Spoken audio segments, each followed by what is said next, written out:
تو حضور میرا سوال یہ تھا کہ حکم ہے کہ میاں بیوی کے اور بیوی میاں کے رحمی رشتوں سے بہتر سلوک اختیار کرے جی. تو میں نے پوچھا تھا کہ رحمی رشتے کون سے ہیں وضاحت. رحمی رشتے وہی جو تمام سگے رشتے جو ہیں آپ کے, یعنی کہ جو ماں باپ بہن بھائی ماموں چچا تایا خالہ, اور جو آگے والدین کے کزن وغیرہ آ جاتے ہیں. والدین کے کزن ان کو بڑھاتے جاؤ, وہ آگے قرابت دار اور ہمسائے اور ان سے بھی تو حسن سلوک کا حکم ہے نا. لیکن رحمی رشتوں میں کون سے رشتے؟ اور پھر تمام مخلوق سے حسن سلوک کا ہے.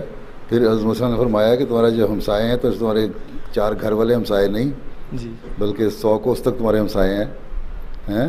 تو اس طرح 100 کوس تک بڑھاتے رہو تو پوری دنیا سے حسن سلوک کرنا پڑے گا.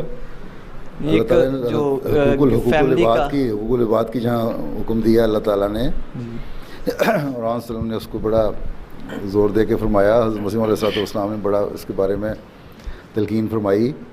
تو اگر وہ کر لو تو تم صرف اپنے آپ کو رحمی رشتوں سے تو ایک ابتدا ہے, والدین سے اس نے سلوک کے بعد آگے بڑھایا گیا نا اللہ تعالیٰ نے قرآن شریف میں, جو آگے اس کو مزید وسعت دی باقی تعلق داروں سے قریبیوں سے, اس نے سلوک کا بھی حکم ہے نا.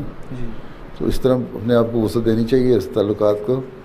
لیکن جو فوری رشتے ہیں ان کے تو بہرحال لحاظ اور خیال بہت زیادہ کرنا چاہیے. اسی طرح جب ایک دفعہ ادب اور احترام پیدا ہو جائے گا, لحاظ پیدا ہو جائے گا, تو پھر اس میں مزید وسعت بھی آتی چلی جائے گی. چاہتے کیا مضبوط کرنا چاہتے ہیں اس رشتے کو؟ نہیں ویسے یہ سوال تھا, ایک پڑھا تھا کتاب میں, تو رحمی رشتوں کے بارے میں تمہارے نکاح میں اس لیے پڑھا جاتا ہے نا یہ. جی, تو رحمی رشتوں کا نہیں تھا پتہ کہ ان میں کون کون سے رشتے شامل ہیں. تمام رشتے تو تمہارے خونی رشتے بنتے ہیں, والدین کے جو خونی رشتے ہیں.